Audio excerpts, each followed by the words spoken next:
What's up guys, it is THETBALL and I am back with another video. So today we're going to be going over 5 players that deserve to be 2019 NBA All-Stars. So before we start, if you want to see more daily NBA content just like this, be sure to drop a like and subscribe, as I really do appreciate all the support.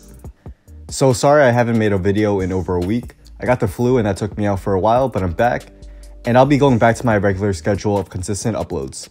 So sorry if my voice still sounds a little weird, but thanks for sticking with me and let's get straight into the vid. The NBA has a crazy amount of talent compared to back in the day, and now many players are getting snubbed of an all-star spot, despite their stellar play. There's definitely more than 5 players who will likely not get an all-star spot, though they deserve one, but in this vid, I'll be going over the top players who will likely be snubbed of a spot or is 50-50 on getting in. And if you guys want to see another vid on 5 more players who deserve to be all-stars, let me know down in the comments below. So first up, I have Derrick Rose. DeRozan has put up an amazing season for the Wolves, who have been playing decent ball even with Butler in Philadelphia.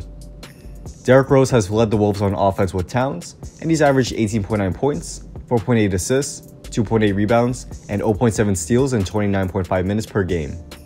Whether he's been starting with Teague injured or coming off the bench, he's been a revelation on offense, as while he's always been great at finishing at the rim, he now has a crazy good 3-point shot that is flat out elite. Rose is shooting 48.6% from the field, 46.2% from 3, and 83.8% from the free throw line. For reference of just how good Rose's 3-point shot has become, he is shooting better from 3 than Steph Curry. Rose's 3-point shot has forced defenses to respect him from outside, and this has helped open up driving lanes for him to operate in.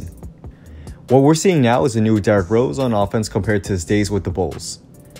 And while Rose may not be as quick or athletic as he used to be during those early years with Chicago, he's made up for that with a now dangerous 3-point shot. Without Rose and his contributions, the Wolves do not even have a chance to get a playoff spot at this point of the season, especially with the injuries to Jeff Teague. Rose has been the Wolves' second option on offense with Butler traded, and he's thrived in this role.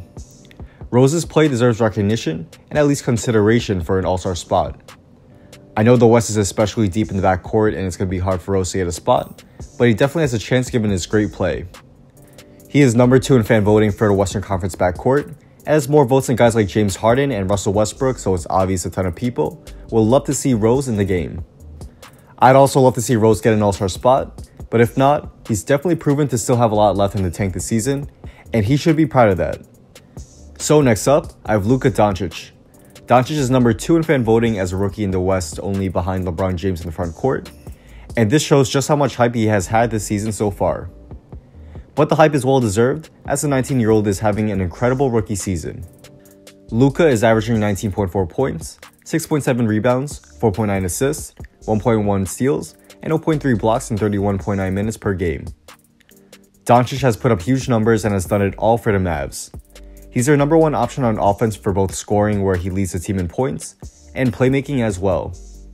He's a leader for the Rookie of the Year award, and he has led the Mavs into the playoff race with his great play.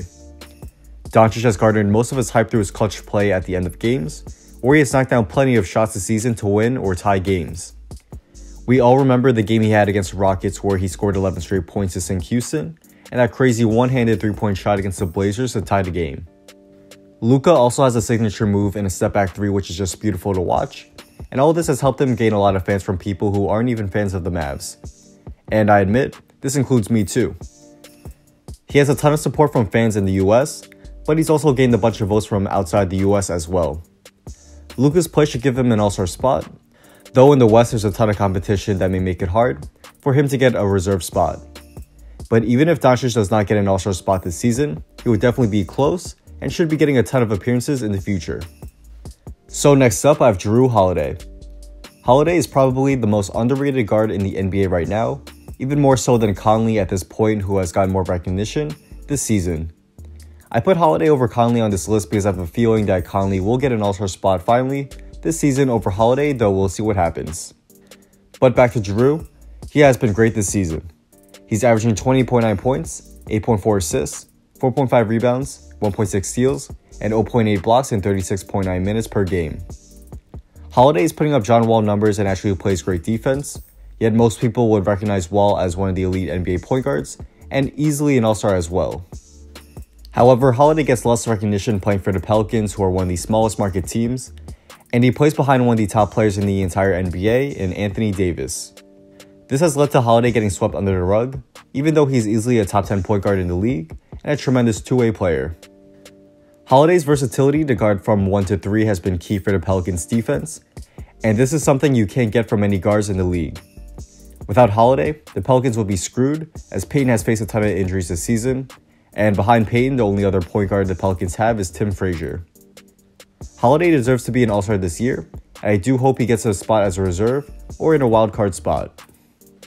To show you just how stacked the West is with guards, I think DeRozan has a 50-50 shot of getting an All-Star spot this season. But even if DeRozan does not get a spot, he does definitely deserve it. He's averaging 22.8 points, 6.4 assists, 6.1 rebounds, 1 steal, and 0.5 blocks in 35.1 minutes per game. He has led the San Antonio Spurs back into the playoff picture once again, and he's been the main ball handler for a Spurs team that is missing a true starting point guard. DeJounte Murray is out for the season with a torn ACL, and this has forced DeRozan into more of a playmaking role. This has led to him averaging a career high in assists, and he has kept the Spurs offense afloat until they get Murray back next season or find a starting point guard in the trade market. DeRozan has carried the Spurs offense along with Aldridge, and it looks like they'll be making the playoffs yet again. This has been a challenge DeRozan has never faced in his career, and he has done a great job rising up to the occasion this season. Hopefully, DeRozan will get an All-Star spot this season, and if not, it would be a huge snub for the Spurs star. And if you want to see the All-Star game or any sporting event live in person, definitely use SeatGeek, who is the sponsor of today's video.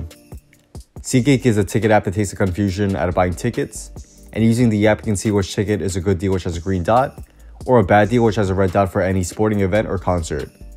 It's an easy to navigate app, and it's a must-have for anyone who's interested in attending an event. Use my discount code THETBALL to get $20 off your first purchase when you first sign up for an account, and I'll leave a link to the site where you can sign up, or you can also download the app on your phone as well, and use my code to get the discount there. And finally, I have Spencer Dinwiddie. Dinwiddie has been the Nets' best point guard this season, even though he comes off the bench. I know a lot of Russell fans and fans who don't actually watch the Nets games will get mad about this statement, but I'm a Nets fan who has watched their games, and Dinwiddie overall this season has been better than Russell. You could also look at the stats, where Dinwiddie has proved to be more efficient and consistent than Russell, as D'Angelo is inefficient with his shooting, very on and off, and struggles mightily with turnovers. I'm not saying Russell is bad at all, but he just is not better than Dinwiddie at this point of his young career. But I don't want this to become a Russell versus Dinwiddie debate, so let's get back to Dinwiddie, who has played very well for the Nets off the bench. He's averaged 17.4 points, 5.2 assists, 2.5 rebounds, 0.6 steals, and 0.3 blocks per game this season.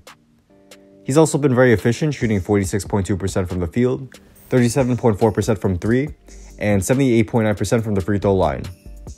His numbers may not pop off the chart, but he's been the Nets' closer in tight games this season, and he has provided Brooklyn with a stable presence off the bench. Dinwiddie has the ability to get to the rim at will, and he also is a solid outside shooter and passer. If Dinwiddie does not get an All-Star spot, he should definitely be a consideration for the Sixth Man of the Year award, or the Most Improved Player of the Year award yet again this season. Overall, Dinwiddie is a great story from when the Nets picked him up off of waivers, and he's now turned into a tremendous player off their bench. The Pistons would probably want to have him back, especially with Reggie Jackson's poor play and Jose Calderon being the main backup point guard, and the Bulls as well, who need a backup point guard behind Chris Dunn. But the Nets got a steal with him, and I hope Dinwiddie does get an All-Star spot this season, but if not, I think it's possible he may get one in the future. So that's a wrap. Thanks guys for watching. If you guys did enjoy this video and want to see more daily NBA content just like this, be sure to drop a like and subscribe, and also be sure to turn on post notifications so you can stay updated on when my news video will be coming out. Also, follow me on Instagram and hit me up if you want to talk about basketball, business, or have any video ideas you want me to do. Let me know as I do try to get back to all you guys there. Drop a comment down below on which players you think deserve to be NBA All-Stars, but probably won't get a spot this season. Let me know down in the comments below, as I do read all comments. I'm definitely interested to see what you guys have to say. Also, let me know down in the comments below if you want me to make another video on 5 more players that deserve to be NBA All-Stars. Let me know, and if you guys want to see that video, I'll definitely try to do it if I have some time. So, with all that being said, once again, thanks for watching, and hopefully, I'll see you guys soon for my next video. Peace.